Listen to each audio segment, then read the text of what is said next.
Hey, good morning. Happy Monday. Happy 2024. Happy New Year's to all of you. Can't believe it's 2024, as I'm sure you can't believe it either. I am excited for this year. I have huge goals. I'm sure you have huge goals. Today, I thought it would be appropriate to share with you really my number one failure as I reflected over this past week for 2023. Where did I go wrong? And what am I going to change in 2024 to kind of remedy that and turn that trajectory around? And so I want to talk to you today about, hey, my number one mistake or failure that I'm going to change in 2024 that I believe can help you because you learn more from your failures than you do your successes. But before we do that, I'm going to cue this intro and I'll see you on the other side.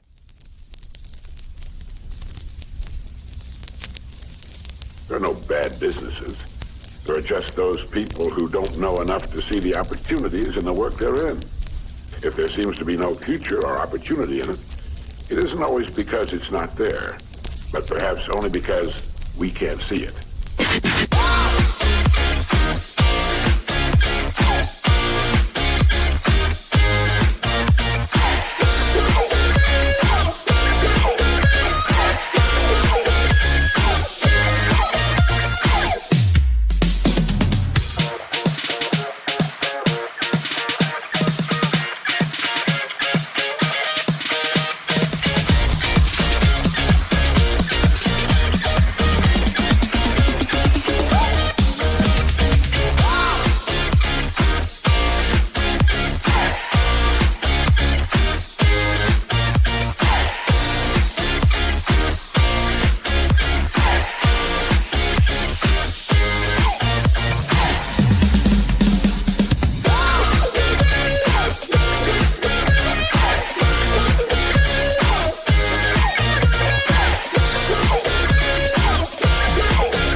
Good morning again. Happy 2024. Happy New Year's to all of you.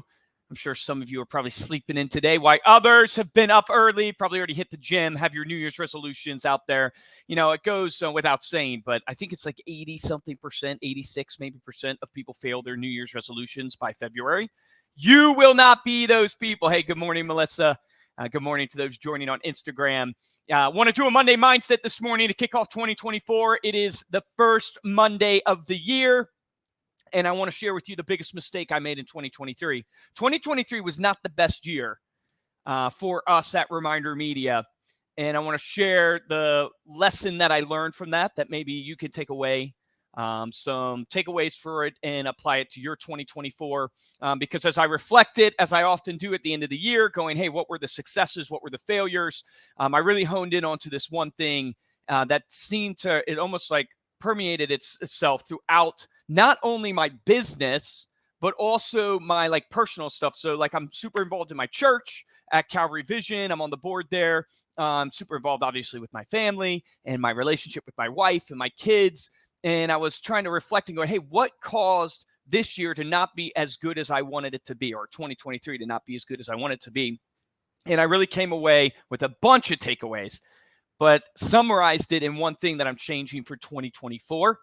And I want to share that with you today. And what that lesson was if it's not a hell yes, it's a hell no. That is how I'm summarizing my big mistake, because as I looked at the things that I didn't do really well, it's because I agreed to do things. I got involved with whether it was partnerships, marketing campaigns, events that I was halfway in, but not all the way in. And I don't know if you've ever heard that saying before, but that saying really resonates with me. It's like, if it's not a hell yes, it's a hell no. Because where your focus goes, your energy flows. And what I've learned over the years is that you only have a limited amount of energy. You only have a limited amount of things that you can do. And if you have 4 balls in the air, if you move those at 100% of you, you're probably only moving those balls down the field at like 25%. So you get no touchdowns, you get no scores, even though you worked so hard. I felt in 2023, I worked harder than I've ever worked, but yet I didn't have the success that I was looking for. And one of the reasons why is we got into, so you guys know our main industries are insurance, real estate, financial advising. You could kind of summarize it as like the finance profession. So whether you're a mortgage professional, insurance agent, financial advisor, and then we have the real estate side.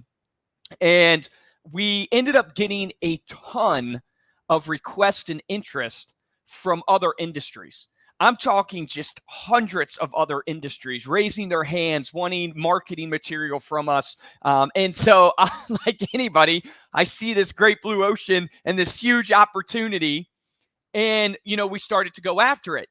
But my mistake was, we signed up like 3,000 plus people in other industries outside of our main industries.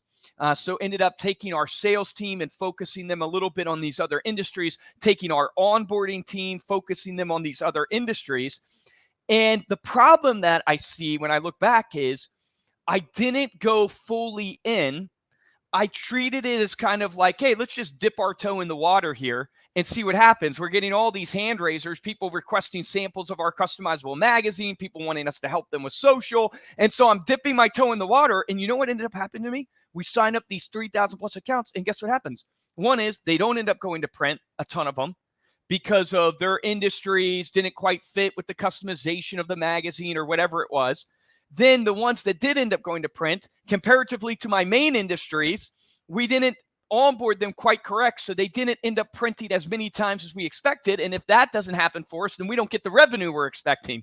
So here we have this huge intake of sales and we're like, yes, things are killing it. But on the back end, we're going poorly. And when I look back at my executive team meetings and my looking at the data and my getting in, I was dipping my toe. I wasn't fully committed in to any of the industries, fully committed into even a strategy of going, we're going to execute on XYZ and determine by this date where we're going to go. And because I wasn't a hell yes on what I was doing, I should have been a hell no, because it ended up hurting our company. Because guess what? Where your focus goes, your energy flows. So when I diverted my sales team to focus a little bit on these other industries, when I diverted my onboarding, what did it take away from? It took away from my core business. And I ended up losing revenue because of that. I learned a very valuable lesson. And then I applied that to even what was going on at my church, right? So our church, I'm involved in this church, Calvary Vision, and I sit on the board there, and I'm one of the leaders at the church. And, we've been kind of dwindling since COVID. A lot of churches have been experiencing, right? Members didn't come back, stuff like that. And it's not about the membership. I just want to state that just for my faith. It's not about the amount of people you have, but we want to reach as many people as we can for the community. And one of the things I look at of like the failure of like what I've done at the church is I haven't been committed fully in. I've been kind of like, well, yeah, I'll help out where I can. Not, Luke, if you're going to sit on the board, then you're going to be all the way in and you're going to give all your energy, all your effort, all your passion. You're not just going to be like, yeah, just tap me on the shoulder when you need me. That's how I treated it. And because I treated it like that, I got results like that. And I don't know if this is resonating with any of you, but I'm telling you, if you have stuff going on in your business, in your life, are you a hell yes? And if you're not a hell yes, you probably should be a hell no, because you have such limited time. You have such limited opportunity that you need to take this opportunity that you have been given and give 100% of your focus, your heart, and your passion to it, or don't step forward and commit to it. Because I wrote down these things. What does it mean to really be this all-in type mentality? It means you have to be okay with saying no to people. And this has been an Achilles heel of mine, is that when an opportunity presents itself from a friend, from a colleague, a partner, get shiny object syndrome, it's really hard for me to say no for two reasons. One is I feel like, oh, this could be the thing. This could be the one catapult opportunity that takes us to the next level. But actually, the other reason is I don't want to lose that relationship. I don't want to hurt that opportunity that I have with that person. And I feel like if I tell them no, they're going to get discouraged. They're going to get depressed. They're going to leave. And I just have found that's not true. You have to be good with telling people no, and you have to be good with being misunderstood. And when I think about my 2024 and the opportunities that are in front of me, there's just so many. I'm going to have to tell people no, and I'm going to have to be good with them not understanding. I'm going to have to be good with the thoughts that they'll have about me when I tell them no. And the only way I can do that is point number 2 that I wrote down. It means that I have to be so locked in on my vision for my life, for my company, for my business. I have to be so locked in on my goals that I'm willing to tell people no. I'm willing to be misunderstood. I'm willing to be considered to be a contrarian in my viewpoint to other people because I'm so locked in my vision and my mission and my goals. And so, again, the theme is, Luke, if you're not a hell yes on something, you're a hell no. And I'm using that extreme language because I want you to know, hey, it is that extreme to me of going like, yeah, this is where I failed. I wasn't committed. The third thing I wrote down is to be all in on something. It means no more passive approval. So I learned this from a friend and mentor of mine. This guy runs a $100 million plus company, and he was telling me about leadership. And one of the things he shared is that he basically said, Luke, what are you passively approving? And what he meant by that is, hey, if you've committed to things and you see things that are wrong with the things that you've committed to, or you see things in the thing you committed to that should be happening that aren't happening that you could contribute to, when you don't say anything, you're not telling them that it's wrong. You're passively approving that it's right. And this really applies to leadership with teams. When you see something wrong on your team and you don't say something because it's not priority right now, you don't want to deal with it right now, you're actually passively approving that it's right. And I wrote down, it means no more passive approval. The reason why I'm so passionate about this theme for my life this year of going, look, if it's not a hell yes, it's a hell no, is because I've got to be willing to have no passive approval. That if I see something that doesn't align with the vision of where I'm going, doesn't align with what I'm into, doesn't align with what I'm trying to achieve, I cannot passively approve, and I have to speak up and say something. And that applies to every area of my life. What you don't say something about, you're passively approving. And don't be shocked when your team members are shocked at you when you come at them for something that they're doing that you don't want them to do, but you haven't said anything, so they feel like you're they feel like you're approving it because you're passively just letting it happen. See, no more passive approval, no more settling. Fourth thing I wrote down is it means you got to get angry when you're losing or things aren't as good as they should be. And that could be an external anger and frustration. It could be an external, so internal or external. It could be either one of those. But where I take this is kind of, you think of like the athletes. And when an athlete is losing, you want them to be upset. You don't want the athlete to be okay with losing. You want them to be upset. So my challenge to you is, do you get upset when you're not achieving what you want to achieve? And if you don't get upset either internally or externally, you need to check yourself and go, well, maybe this opportunity that I've put myself in is not actually an all-in opportunity for me. It's not a hell yes opportunity for me because I'm not upset when I lose. You should be upset when you lose. Think about the champions, man. They get upset when they lose.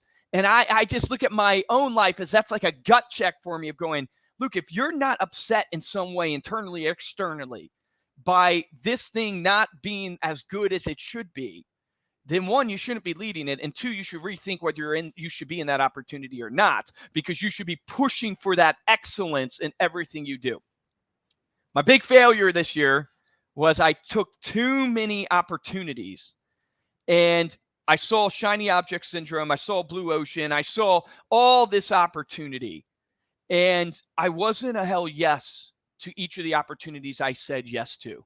And I should have been a hell no if I wasn't a hell yes, because anything I say I commit to deserves my full attention, deserves my full passion, deserves my full energy. I'm actually robbing not only myself of the results, but I'm robbing that person that I'm saying yes to, because I'm saying yes passively. I'm saying yes with one foot in the water instead of being like, hey, the things that I commit to, you can trust when Luke Acree says yes to something, he's all in on that. That's the reputation that I want. I want the reputation of when Luke says he's going to be in on this thing, he is in on this thing. If Luke doesn't say yes, then he's not in on that thing. And you know, it's like your yes be yes and your no be no. I want to make sure that the things I say yes to, I'm all in on. So that's my 2023 big takeaway for myself. I have huge goals for 2024, as I'm sure you all do.